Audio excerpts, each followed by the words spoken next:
Hi friends, তো আজকের আমি বানাবো চিকেন মোমো।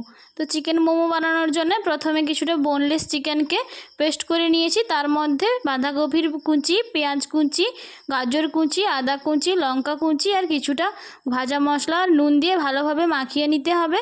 তারপর নুন দিয়ে ময়দাটা ভালোভাবে মেখে নিয়ে ছোট ছোট করে লেচি কেটে ছোট ছোট করে লুচির আকারে বেলে নিতে হবে, পাতলা পাতলা করে। তারপর ওই লেচিগুলির মধ্যে সবজি মাখানো মাংসের পুরটা দিয়ে ভালোভাবে এভাবে যে কোনো একটা শেপ দিয়ে নিতে হবে। আমি এরকম একটা সহজ শেপ দিয়েছি, মোমো শেপ দিতে পারি না বলে দোকানের মতো, তোমরা চাইলে দিয়ে দিতে পারো। তারপর একটা ছিদ্রযুক্ত পাত্রে ভালোভাবে তেল মাখিয়ে একটা একটা করে মোমো দিয়ে আগে থেকে ফুটতে থাকা জলের হাঁড়ির ওপর বসিয়ে একটা পাত্র চাপা দিয়ে ভালোভাবে সেদ্ধ করে নিলেই রেডি আমাদের মোমো।